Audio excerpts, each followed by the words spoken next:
Good morning. Sorry, trying to go and wake up. Well, not good morning, good afternoon, good night, something or other. Okay. Yeah, babble. So let's break open a soda here and let's get started. We're just got a regular Moxie here tonight. So for those of you who are new, just joining and stuff like that, basically I do a 1-hour live chat about every other Wednesday. If it ends up falling on a holiday or something like that, we bump it to the next Wednesday after that. So if you don't manage to go and get a question in or get it answered on this live stream, or you have something that you want to go and get a hold of me, go ahead and send me an email, get a hold of me through the messenger that's on the Facebook page or anything like that.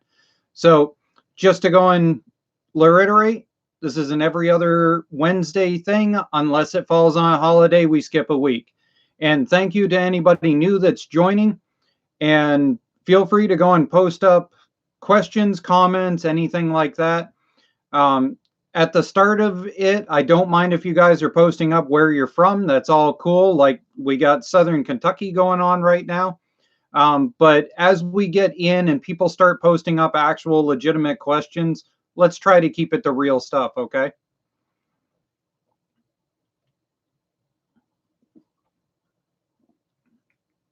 Anybody else a Moxie drinker? That's kind of one of those northern things.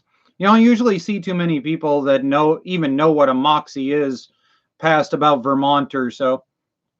But, one of those things where, it's kind of like how Coca-Cola used to actually have Coke in it, while Moxie used to supposedly be medicine. Now it's supposedly some sort of soft drink, but whatever. I grew up on this stuff, and it used to be homemade around here.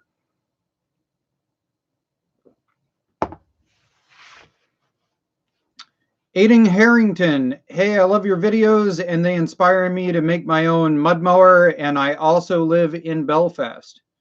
Cool. Aiden, how old are you? If you're old enough to actually go riding, I'm looking for people around the area. Get a hold of me. If you're old enough that you have a driver's license, I actually have something to invite you to. Speaking of which, anybody that's going to be in my area of Maine, I live in the Belfast area, Mid-Coast area or whatever. I'm looking to get people together. We're going to get some romps going this year. I've managed to organize a few different places that we can go that are actually okay with mud mowers showing up. So get a hold of me if you happen to be in the area. Let's see. Do you currently have any vehicles with a manual transmission? I wish I did, actually. I really miss having my 5-speed Ford Ranger. That absolutely was my favorite manual transmission vehicle to drive. I've driven a lot of manual transmission stuff. Granny 4-speed Fords are definitely my favorite thing, paired up with a 351 Windsor and an NP208 transfer case. Those little buggers just go for miles. I love driving a standard whenever possible. So I actually like my Ranger. I mean, I tell you what, stock, it'll drag race like a son of a gun. But as far as fun to drive, I really wish it was a manual. They do make a manual and I could convert mine. So that might end up something we end up looking into. It depends on whether I can get the right wiring harness for the truck, actually. Because I would actually prefer to go and have a manual transmission vehicle. Let's see. When are the build videos going to start? So as far as mud mower build videos are concerned, there's probably not going to be anything that's going to start for the next month and a half. But I do have a build video that is in the works right now that I'm still working on. I just managed to go and get some of the parts that I needed for it. Unfortunately, one of those parts was highly used, and I need to see if it's actually going to be good enough to go and do what I'm doing. So I do have a little build in the works that I'll be bringing forward to you guys. And I'll post up a teaser picture for that, hopefully on Instagram next week or the week after. The real reality is it's this week going into next week that the ad revenue on YouTube actually kicks back up. And so it's not really worth it to me to post up anything too critical until after this Friday. So yes, I will start another build and we'll get into stuff, but I'll probably end up shooting a subscriber update video for you guys to see just how much snow and icky ice and stuff that I have and stuff like that currently entombing the mowers that are available.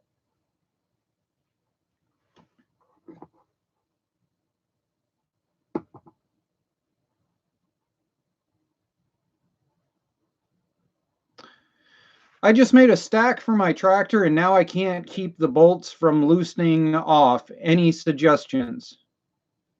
Yes. The one thing that most people for some reason don't seem to go and put in to thought when they're dealing with stacks is that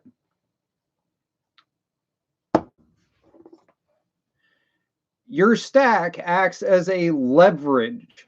It acts as a lever pulling on that motor.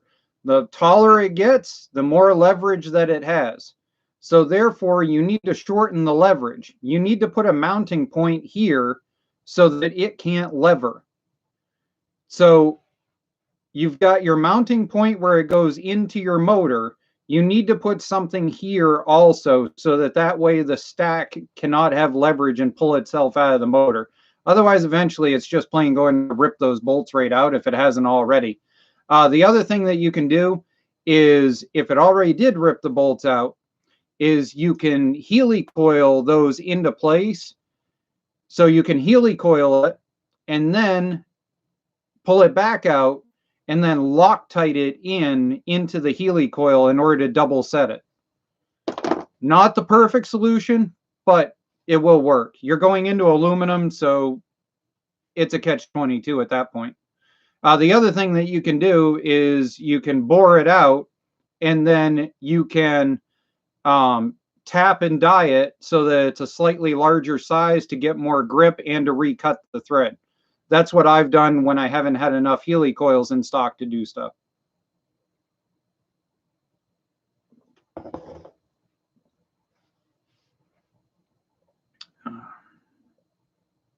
Let's see. Would it hurt a 16 horsepower opposed twin to unhook the governor without taking the governor out of the block?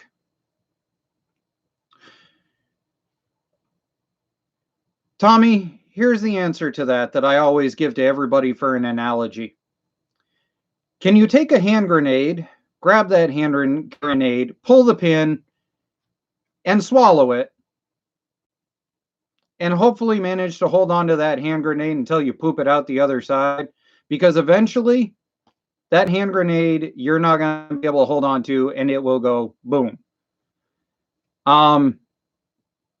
Do not ever disconnect the governor unless you take the time and the effort to do it right and pull all that governor stuff out of the motor.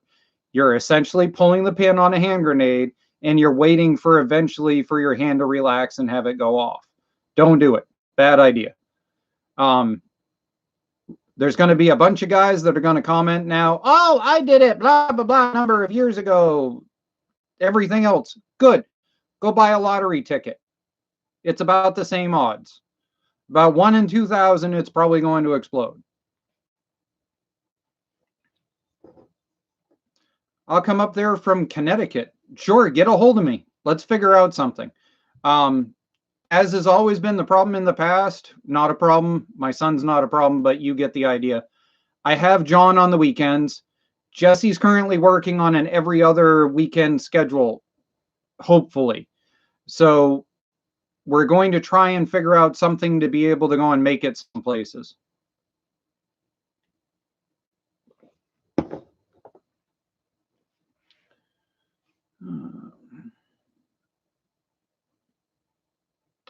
Do you have a Craftsman GT 5000? I have one for parts, actually. I have one that the transmission is good in, but the motor is absolutely toaster strudled. The motor, I think, blew a connecting rod or something like that. I was going to do a teardown and attempt rebuild on it, and obviously my summer got screwed up, so we're going to take a look at it this summer and see what we can do. But I do have a GT 5000. It does not have a deck. It's there for parts because the transmission in it is still good. But it's the GT 5000 that has the really crummy low-end Peerless Hydro in it. It's not the good GT 5000.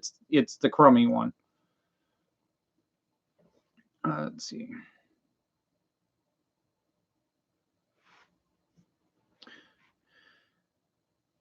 How is Donovan doing? Donovan is not technically my son, just to go and be clear. Donovan was my ex-wife's son, and during the time that we were married, I referred to him as my son. Donovan is doing well. He's actually doing good. He's in high school. I talk to him every once in a while. You know, still keep in touch with him every once in a while now that things are sorted out, and he's doing really good. He actually, ironically, goes to the same geeky game community area that I used to go to as a kid, which I think is funny because I was one of the founders for that. And yeah, so that's just the way life goes. But he's doing really well, and I wish him really good luck in life. And, you know, if he ever needs anything, I'm always going to end up showing up in order to help the kid out. You know, just because his mom and I didn't work out, that doesn't mean that he should be abandoned. Hey, well, we're on a side note, since you guys don't have any questions down there for me right now, look at this thing. I found my GoPro hat. There we go. So, found my GoPro hat, and best of all, I found thrown in a corner in the house my actual GoPro. So, we've got the GoPro, we got the GoPro hat, we've got mud season coming up. Oh yeah, it's game on. I'm so happy. So we got this going. I actually ended up finding my other small throwaway digital action camera. So there we go. We've got everything up and running, and we should be able to get on to stuff. But yeah, this is my cat. Get off of my desk. I'm sure you all have something of this nature also. All right, let's see. Oh, we got some questions now that I got done babbling about my red hat of GoPro-iness. Ever going to be building another mower? Yes, actually, there are. Oh, I have so many builds in mind. Yeah, we're not even going to go there on how many different builds I currently have in stages right now for planning. There will be another mud mower build. I've been looking into what you guys have been kicking back and talking to me about and stuff like that. And I have some ideas based on what you guys have been saying. There definitely will be some sort of MTD build. I've got somewhere I'm going at the end of this month that I will be discussing a potential new avenue for the mower stuff to go in, and we will be checking in on that and go from there. But yeah, you guys have wanted to be able to see me in person, and I'm going to try to make it this year so that there's a lot more capability to see me in person and be able to go and get together. Any of you that have actual mud mowers and stuff like that around the area, I'm going to try to work at the idea of us getting some sort of event going so that we get all of us together as much as possible if we can. We're going to be pushing this a lot more. I want to see mud mowers get in there, especially considering the ATV climate of Maine right now. Maine's really on a very teeter-totter point when it comes to ATVs. And if we can come in as a mud mower community and show that we're here and we're working with everybody and that we're part of this community and it's a niche that is growing, we might be able to actually get the ATV market shifted. And I got big plans. We're going to go and push this thing. We're going to get mud mowers together in the state of Maine, and we're going to go and do some crazy builds. We're going to do some crazy events. I've got event planners that have already reached out and said they'll work with me. So we're going to try to do this. So, all right. So let's see here.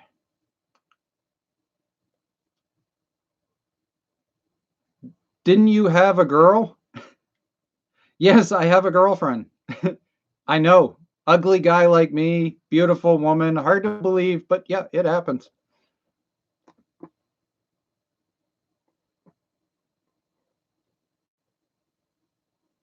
What do you think about your subs from Europe?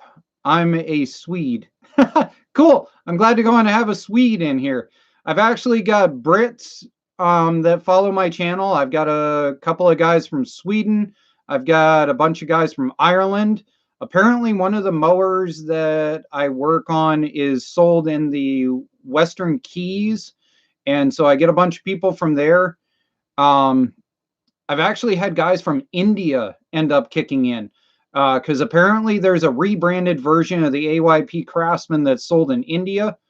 I've got guys that follow from all over the world, Australia, also a couple of different places.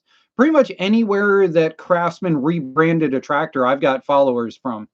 So yeah, I love it. I love talking to the international. Oh, Belgium. I got a whole ton of guys from Belgium. I've probably got close to 1,000 of you are from Belgium for some reason. I've never quite figured out why it is you guys follow, but whatever.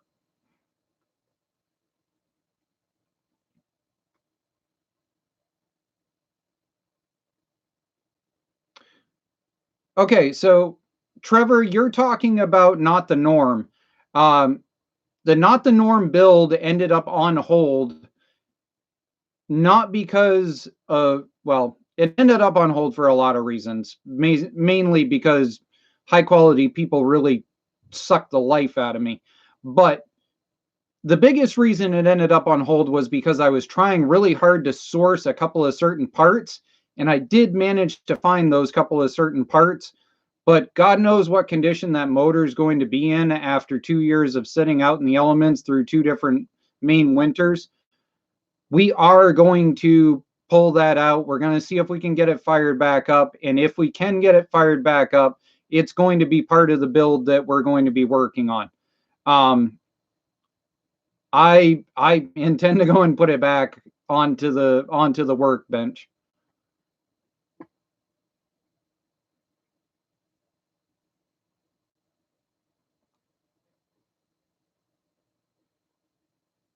Oh, jerk of all trades. Yeah, man.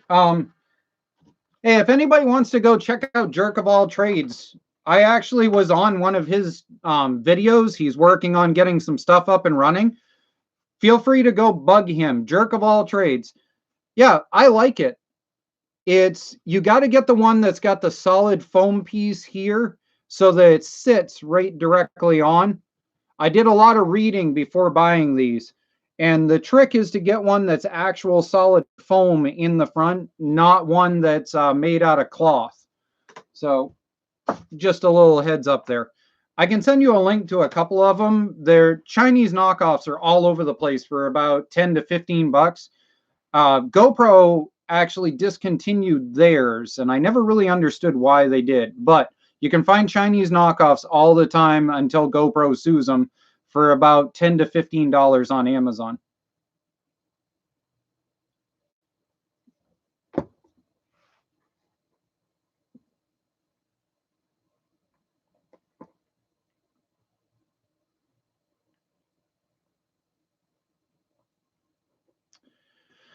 Build a pull behind tiller. That would be awesome. Um, Actually, I've debated a couple of times the whole tiller thing. The problem is that's one of those things where you're building it in order to use it for 2 weeks and then put it away. Actually, what I'm more likely to do is to rebuild the tiller that I have that high quality people apparently blew the motor up in. And once I get that motor swapped over to a Predator, I'll show that build, I'll rip that Predator off, and then I'll end up using it for something else, probably a wood chipper rebuild or something like that. But as far as everything else is concerned, tillers just, there's not a market for it. So if it happens to happen, sure, but I'm not going to go out of my way to do one.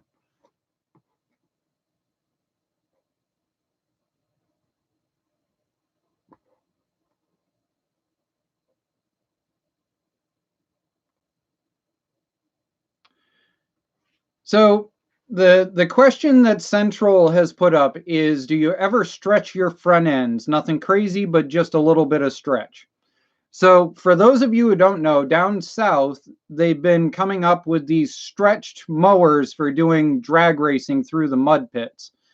And the idea is that you stretch it out far enough that it keeps the front end just barely above the mud while you wheelie. Because on a regular lawn tractor at that length, when you pop it in third gear on a 1-to-1 pulley ratio, you end up wheeling up. And if you weigh more than about 200 pounds or so, you end up wheeling over. So what they do is they stretch the front ends, kind of like a skimmer truck in the old mud run days, in order to be able to do that. I personally don't have any interest in doing that currently. Although I do have something I'm looking into that might end up making that kind of concept worth it to me. But currently, the problem is on main trails are far more technical, driving wise, than they are speed. So I would much rather have the technical short wheelbase turn capability than the speed and takeoff of having a stretched frame. Hopefully that makes sense.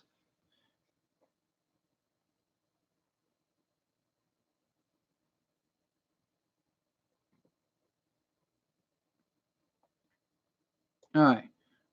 What if that happens? Will the mowers need to have lights and stuff like that? Yes. We're talking actual registered as ATV mud mower events. The goal is to bring it forward as an actual, honest to God, potential item for going ATV driving. We've already proved it. We've got Dan from Bad Boy Mutters. Dan, rats. What the heck is his name? Is it Bad Boy Mutters or Dan something? Rats. I can't think of what it is. I will think of it later on tonight and end up like screaming it in the middle of my sleep like some crazy person. That dude has already done fully GPS clocked and everything. GoPro followed routes for upwards of 15 miles on a tractor, on a mud mower that he built. There are multiple guys that have tracked upwards of 3 miles easy without any issue on MST Peerless 930s, MST 205s, 206s. The 3-speed transmissions will go for miles without question whatsoever. I mean, those are just regular gear oil filled anyway. So there is no question whatsoever that they're capable of doing it. The problem is we need to bring it to the general public. And there's a couple of tough truck competitions that are now allowing ATVs, as long as they are registered ATV, to run the tough truck laps. And so I'm going to see if I can get into a couple of tough trucks, and we're going to go and bring the mud mower market straight to the actual world. Could you imagine showing up to a tough truck competition with Mud Wizard with the front suspension and everything and running against actual ATVs. The thing about Tough Truck is that the course is designed for technical driving. You don't go much above 25 miles per hour. So a mud mower keeps up exactly the same with an ATV. It's all about your cornering skill at that point. So I think we're going to try it just for the hell of it. If I can get some of you guys into the idea too, and we can show up and we can make a weekend of it, let's do it. I mean, I'm working on getting a hold of a camper at this point and being able to go and get the camper up and running. Maybe take the back side of the camper off and make an opening door in it so that you can drive the mud mower into the camper for pulling it all along and then park it outside at the end of the, when you get someplace. Sky's the limit, guys. Let's build this up and do something.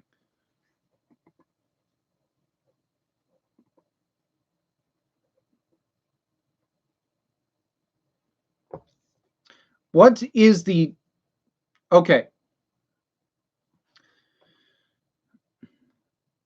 I've got to get mud mower political to answer Specialty's question. You guys know my opinion if you've been around, so give me 5 seconds to answer. Specialty, your question is, what is the cheapest, easiest, most reliable locker design you recommend? The problem is, easiest and cheapest do not fit with reliable. Okay? You can have it reliable, or you can have it cheap and easy. Take your pick. Okay? If you want the cheapest, easiest way to do it, then look up how to link and locker a rear end. Go ahead and look up all the other locker videos for mud mowers and stuff. And yes, there is one that's going to be on top because supposedly he did it first. But the real reality is you want to do it right and you want to do it reliable. You need to go and get onto my channel, or you need to get on Doc Sprocket's channel. You need to look up how to either do a solid axle, or you need to look up how to do a locker block. If you look up locker block mud mower, you'll find mine. If you look up solid axle Doc Sprocket, you'll find his. Those are the two ways that I recommend for reliable. You want the cheapest possible? Sure. Go look up Joe Smo's video over there. Feel free to go and link and locker it by just welding those splines and call it good.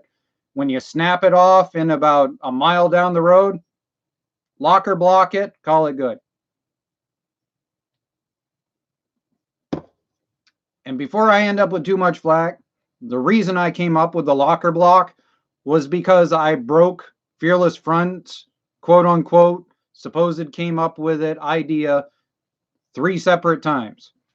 I got sick of not having reliable lockers, so I came up with locker block. Go look it up, weld it in. It's really not that hard to do, to be quite honest, once you get it figured out. I can probably make a locker block and put it into a transmission and have it welded up, thrown back together in about an hour and a half.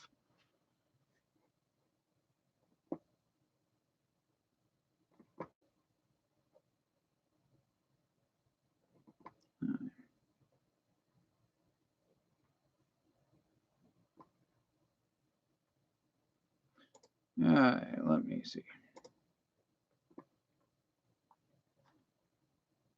Let me see. Okay, so where are we at now?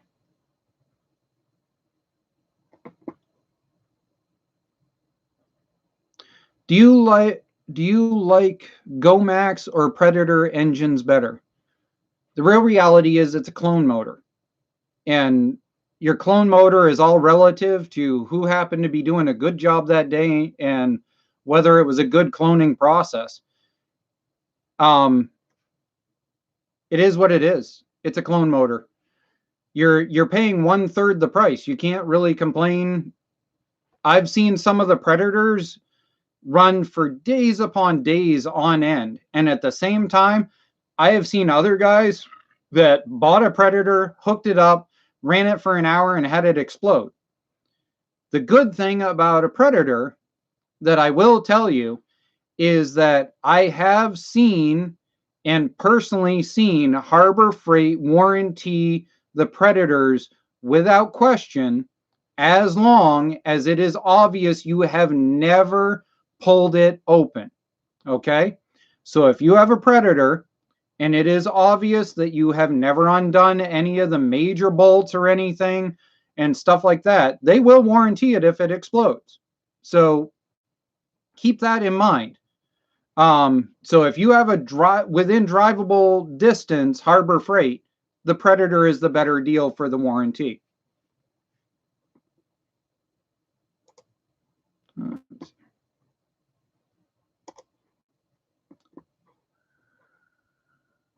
All right, let me see here. Okay, so we'll hide the spammer. Politics don't belong here. It is what it is. So there we go. Spammer hidden. Let me see here. Now that we got the spammer gone, because it is what it is, let's go.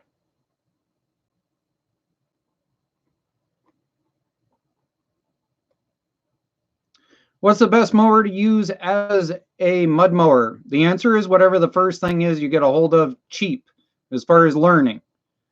As far as what I honestly actually prefer, I prefer a Craftsman LT1000. Anything that is an AYP chassis is what I usually prefer. You need to get into something geared. Hydros are great for technical driving. If you want to do technical driving and little hills and all that kind of stuff, and you don't care to go 25, 30 miles per hour, hydros are fine. The problem with a hydro is that if you get mud up into the cooling on a hydro, it'll eat them right out. Murrays, yet again, a lot of people end up with older Murrays because the parts are getting harder to find for rebuilding the mowing decks, and so people are just throwing them away, and you can get them, all over the place. The problem with Murrays is their clutch system is, well, for lack of a better term, it's garbage. So what you need to do with a Murray is you need to put in a double clutch. And the double clutch was actually originally designed by Lawn Chief back in 1977. So feel free to go on Google and look up a 1977 Lawn Chief in order to see what a double clutch looks like. That's my recommendation. Otherwise, go ahead and look up double clutches by clones.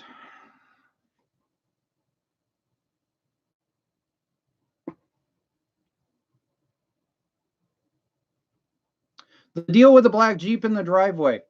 The Jeep in the driveway was originally purchased for my father. As you guys may have seen in a recent video, my father had a bunch of medical stuff that ended up happening over the course of the last 13 years.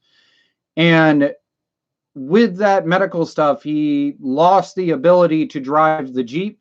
I ended up building the Jeep, putting it on the road, using it as a third vehicle here for a while. Then during my time with high quality people, one of the high quality people decided to borrow the Jeep and use it for absolutely retarded purposes and managed to end up, well, let's just say they totally screwed the rear end of it. And so I have some parts. I have a bill of sale on the Jeep. That way I have it before my father ends up passing away with his cancer. And we're going to see if we can get the Jeep to fire up, drive out of that hole that it's in, and we're going to see if we can put it back on the road this summer. If I can get the four-wheel drive third vehicle on the road, that would be absolutely killer and stellar. I'd love to go and have it back. I've got what should be most of the parts to get it put back together and on the road. We're going to take a look at it.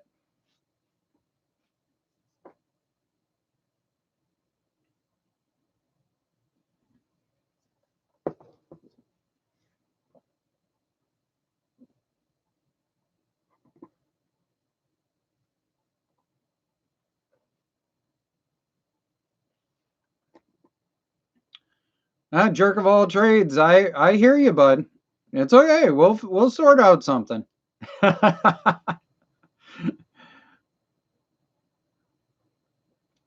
All right, let's see. Alfred says, I have a Murray with a Briggs 12.5 and my clutch slips like crazy. I have tried changing it, doesn't help. What can be the problem? Like I just said, Murray clutches absolutely suck. They're horrible. They definitely just are the worst. Look up a 1977 Lawn Chief. They've got what's called a double clutch.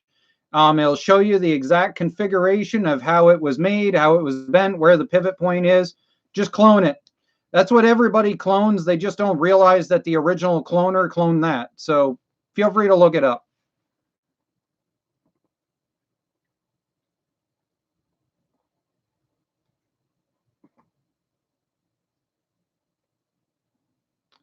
Could you run a shaft drive transaxle off of a 4-cylinder car engine without problems? See,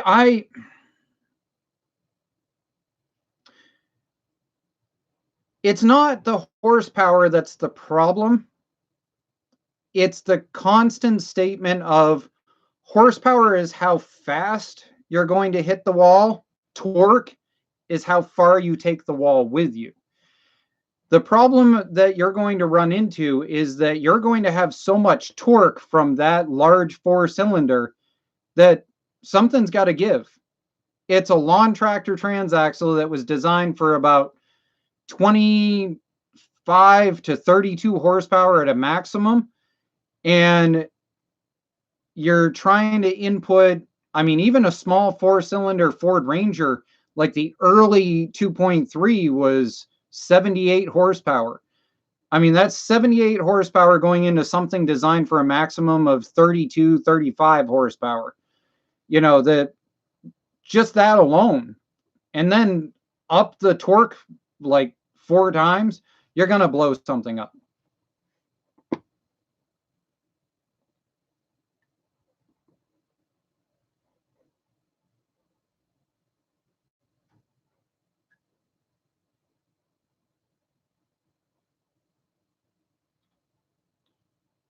Well, yeah. Okay. Mr. Ray here says, we don't get the Predator here. We have a Honda GX. And they'll last forever and take all the abuse you give them. Yes, that's exactly what I was just getting at. If you take a clone that's 1/3 the price, you're going to end up with 1/3 the capability, 1/3 the lifespan, 1/3 the whatever. It is what it is. That's just mathematical straightforwardness.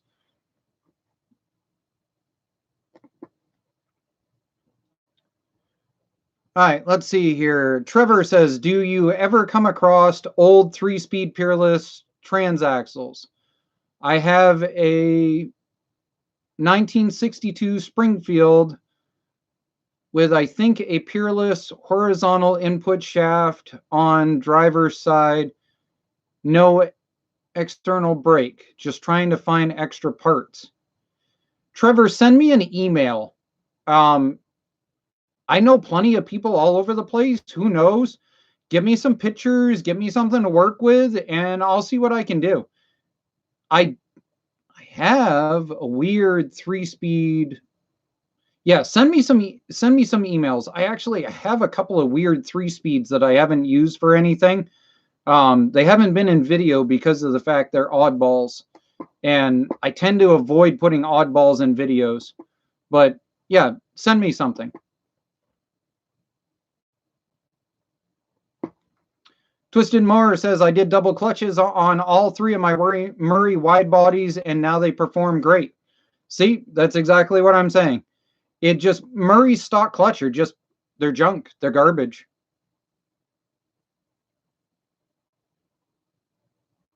Where is the video you announced about the tree being cut down?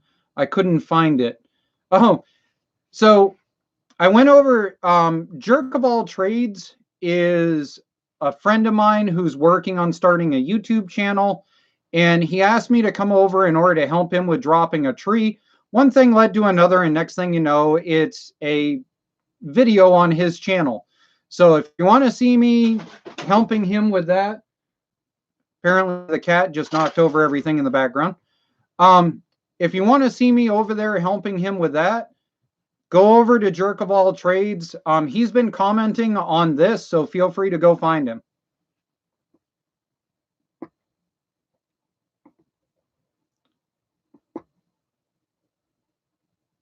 Okay.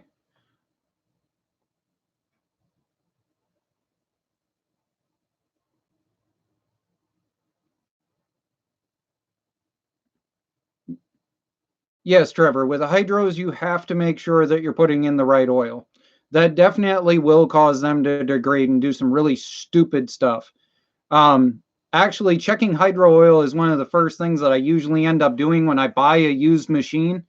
I usually do that off video because I don't like to really talk smack about the original owner of the machine unless it's obvious that they totally rigged the machine in order to sell it. But one of the first things I usually do is immediately see if there's a dipstick port for the hydro and check to see what kind of oil is actually in it. If it smells anything like motor oil, I pull it. The other thing is hydraulic oil doesn't usually burn worth a snot, whereas motor oil does burn pretty decently. So what you can do is you pull the dipstick out and you can wipe it across a rag. And if you light the rag edge on fire, usually hydraulic oil will not put it out, but it stifles it when it burns up to it. Whereas motor oil, on the other hand, will actually vaporize and begin to burn with it and progress. So that's one quick way that you can immediately figure out sometimes whether it's hydraulic or whether it's motor oil in something.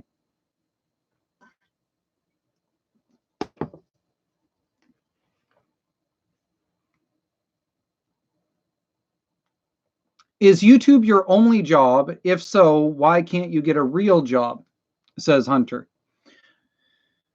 So, Hunter, I do a lot more than just YouTube. I actually work on a whole ton of stuff and I flip things in the background for cash. And I also do other styles of work.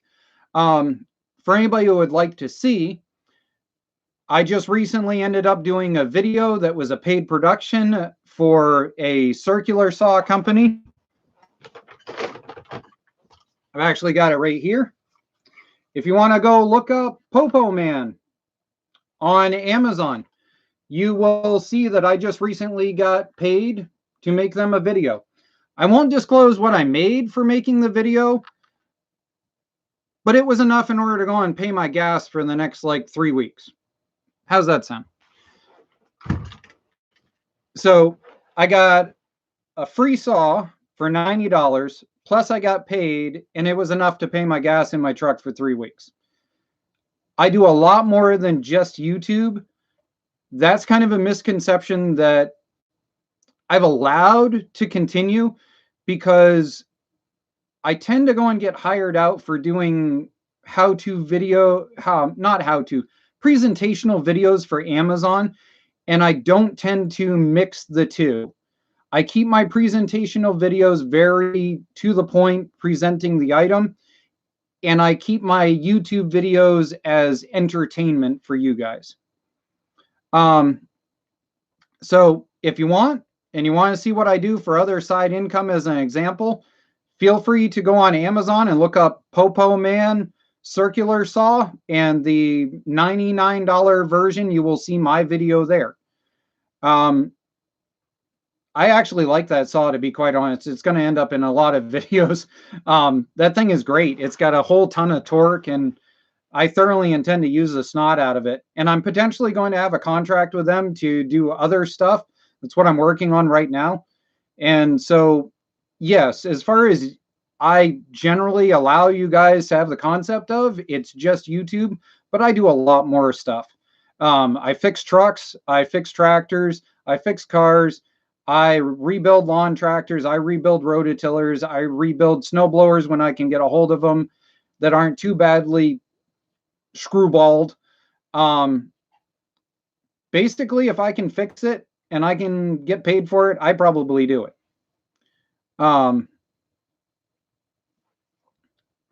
Let me see here. All right, so let's see. Can you build a diesel mower? I don't really like the whole diesel Sears thing, to be honest. I get it. I understand why it is. It's cool. It's just not my thing. Now, if I got a hold of a diesel motor, I would come up with something to use it in. But I don't have a diesel motor, and I'm not willing to fork out the like $900 it costs for a diesel motor to get sent to me.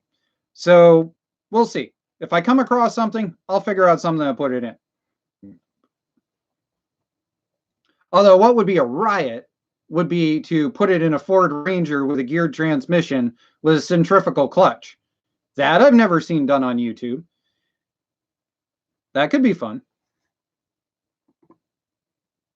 Or a go-kart. Dude, one of you should make a diesel go-kart. If one of you makes a diesel go-kart, I will totally pimp that video. Hands down, right? I'm Scout's honor, whatever, you know, pinky swear promise. If one of you takes one of those 10 horsepower Yanmars and you manage to make a working diesel go-kart, I will pimp that video. That would absolutely be awesome. Somebody do it. I want to see it.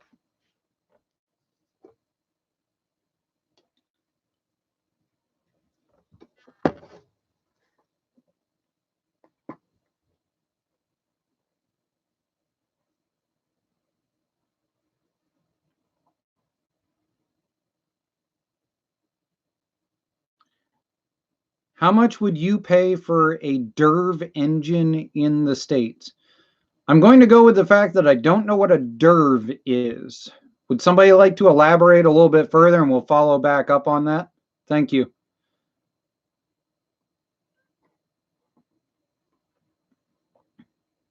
Hey, Red Oak.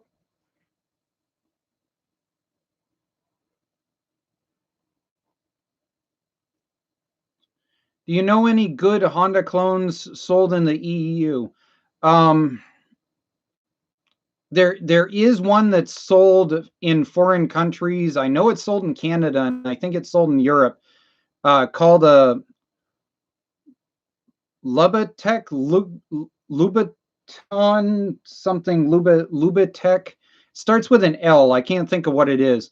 But they're basically the same thing as a Predator, just one step above in quality, and I can't think of what it's called. Somebody's going to end up kicking in down here.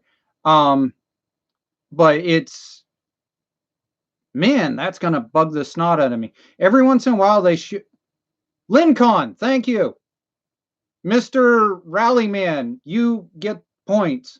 You get a gold star, dude. Yes, Lincolns. Lincolns are kind of a Honda clone, kind of not. They're a little bit of both. There's a lot of guys in Canada that have dealt with them, and some of the parts are interchangeable and some are not. Their internals, if I remember right, are proprietary to Lincoln, but I think it's the gas tank flywheel, pull start, carburetor are also interchangeable with Honda and Predator clone material, if I remember right. So is Duramax. Duramax is kind of like them. That's what's in the gas-powered Power Wheel. They're essentially a Honda clone with their own slightly changed proprietary internal parts, but their exterior stuff is all Honda clone. So that's another one that you can look up.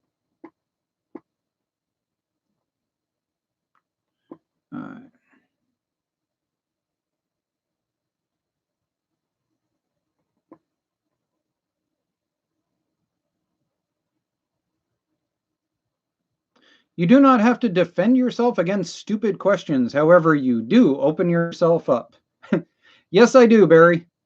The one thing that I have always stated is that you can't learn anything without discussing it further.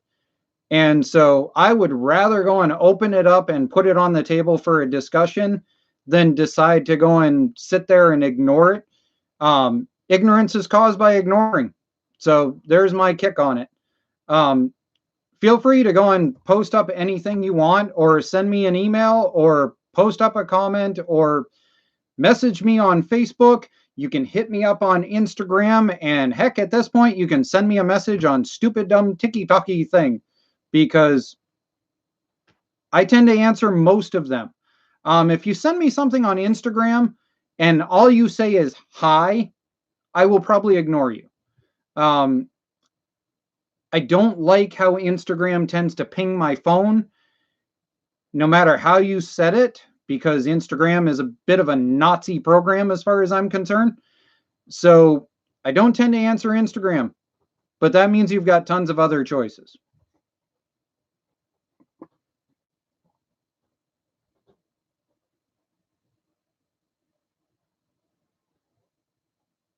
Okay, so why does no one get used MST 206 transaxles on eBay for like $95? The reason, specialty, here's my answer to that. And it's exactly the reason why it is I created a video. If you look through my older videos, you're going to see that there's a video that's labeled MST 203 converted to MST 206. And the reason being is because if you go on surpluscenter.com right now, I guarantee on surpluscenter.com right now, there will be at least either an MST 203 or an MST 204 that you can buy right now, brand spanking new, not a nick on it, for $160 plus a few dollars shipping. And you can take all your internals out of that 206 and you can stuff them in that case and have a up and running 206 with plenty of spare parts for everything that you are going to break in that 206. That's what I have done for years. For years at this point, I have bought, as soon as surpluscenter.com sends me an email about it, if I have the extra money, I buy a brand spanking new 206 or 203 from them, and I swap the internals over. Because it's not the internals you break most of the time. It's the stupid case right at that bowl gear. And so it's the case that's worth money. That's why on eBay right now, if you look for MST cases, you will find top cases by the dozens all over the place. It's the bottom case that everybody breaks. So you can't seem to find them. So you just buy the whole thing. And then you got spare parts for days. And by the way, if you buy an MST 204, the top gear of a 204 is the same as your top gear of a 205, but it's one gear down from a 206. So a 204 and a 205, in theory, have the same top speed, and a 206 should be one gear faster. Plus or minus a couple of years of manufacturing.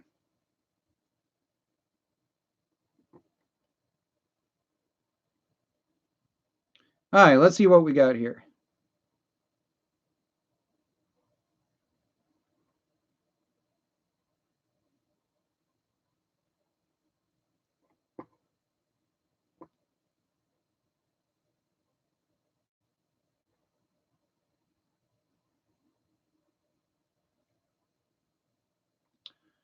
All right, let's get into okay, hey, we got a, let's see.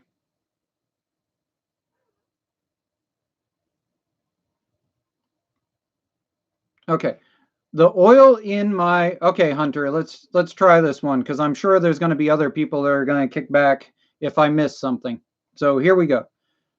The oil in my 23 horsepower V-twin Kohler keeps creeping up the dipstick, and I've changed it twice, and this keeps happening. I just can't figure out any advice. Okay, the first thing that I'm going to tell you is pull that dipstick out and smell it to see if it's got gas. If you've got a float problem or you've got a needle valve problem, then the reason it's creeping up is because it's filling with gas coming through and soaking down through your piston rings. So while we're on that, the next thing you could have is you could have compression problems. You could have blow-by that's going on and it is blowing by and it's compressing the inside of your crankcase to the point that it's shooting the oil up through the dipstick. The other thing that you could be having, which would probably be a little bit less of a chance, is you could have either a valve blow by or something that's causing it to compress in, which on that V shouldn't be able to happen because I don't believe they have a shared galley with the crank on that V. No, yes they do, because they've got a lube port hole. They've got a lube port hole that's on the bottom. So you could potentially have a blow by in one of your cylinders that's going into the valve and is causing crankcase compression, which is blowing it up through the dipstick. But if you're saying that it is rising while the machine is just sitting there not doing anything, that is most likely gas, and smell the dipstick, and I bet it smells of gas. If that's the case, your carburetor's got a float bowl problem or a needle valve problem, and that's what's filling it up.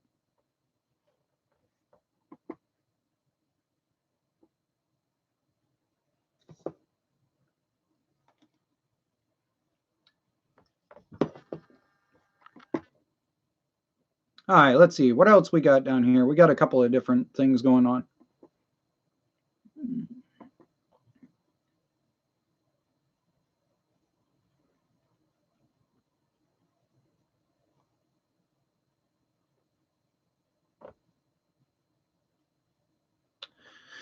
So I got a question for you since you brought it up. Nutzer, do you find it actually makes a difference for you venting those transaxles? See, the thing is I put mine underwater consistently, so I worry about the idea of venting it, which is why it is that I run a 50-50 mix when I do my transaxles. I use marine grade grease for half of it, and then I fill the top up the rest of the way with automatic transmission fluid, which seems to seal everything and keep the water out, but yet it's able to lower the heat of the transaxle and put up with the beating. Give me some kickback. Is venting actually worth it in your opinion? And that was not a ghost. That was a cat. Just so everybody doesn't go on the whole stupid ghost kick. I don't know why it is that's trending on YouTube right now, but the whole ghost trend can just, yeah. Ghostbusters can go all through YouTube as far as I'm concerned. That trend can die. That was a really bad pun that I didn't mean to make. Sorry. I apologize. Let's see. Instagram is made by Facebook. Instagram was bought out by Facebook. It was not created by Facebook. That's neither here nor there. I don't like how it decides to Nazi my cell phone and how it's all notifications or no notifications with them, which is why it is if somebody sends me nothing but a hi on Instagram, I ignore them. Because I hate the stupid thing sending me notifications that aren't worth anything in the first place. Is the TikTok thing not just singing and dancing or pranks? So I'm using TikTok in order to post up little stupid things that just aren't full video worthy. It's what a lot of other YouTubers have been starting to do. I post up little DIY things or little statements or personal opinions. My TikTok I use to talk the way I normally would on any given day, instead of the PG politically correct way that I have to talk in all of my YouTube videos. If that makes sense, feel free to join my TikTok. My goal is just to post up little tips and tricks and hints, opinions on things. My TikTok will never be political tirades. I don't get into that. My politics is my politics. Yours is yours, just so that we're clear. I am going to have to go and get off of here pretty soon. I got about 2 minutes left towards hitting the 7 o'clock mark. For those that have been here before, I go pick up my girlfriend every single night that I get the chance because I like doing that. I think it's nice to go and do the old-fashioned stuff and take care of your girl. So I call it at 7, sometimes a little bit later if there's an important question. Let's see. Oh, Hunter just confirmed that there is a brand spanking new Peerless 4-speed on Surplus Center for 170 bucks. So like I said, you can buy a brand spanking new. It's a 4-speed, which means it has the same top speed as a 205, and all of your internals from a 206, 205, 204 are all interchangeable. The only thing that is different between any of those is your speed, gears, and those are all interchangeable. In fact, even your selector gear and all of it is also. Let me see.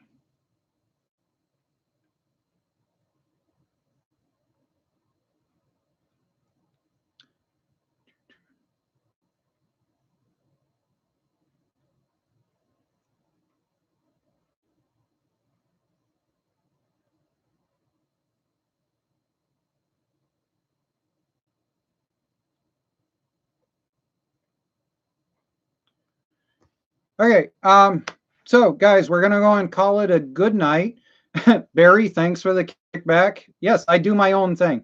I'm notorious for doing my own thing and not caring if I end up irritating individuals by calling them out when it needs to be said. If you happen to know me in the Belfast community, I'm notorious for that in front of town hall meetings also. So actually, I wore this to the last town hall meeting that I decided to call some people out in. So you guys are being promoted all over the place. If you live in Maine, this is my last statement. If you live in Maine and you want to be part of potentially mud mower get-togethers, send me emails, send me messages through Facebook and everything else. Feel free to get a hold of me. We're going to try and get some events together. I don't care whether you end up wanting to go and show up and just video camera. If you want to do an interview of me here on my rig or something like that, maybe we can set something up. But I don't care whether you have a YouTube channel and you just want to run. That's my point. I want to build the mud mower community so that we're a community and we help each other, we build each other up, and we actually make this a real major thing going on. We've got a major opportunity in the state of Maine right now with the ATV laws that are changing, and that's the reason why it is now is the time to do it. If we can do it right now while the Maine laws are changing, we can take this thing United States wide, international, worldwide, and that's the goal. Thanks, everybody. I'll get off of my chair now, soapbox, whatever you want to call it. Have a good night. Keep cleaning up the Furbies.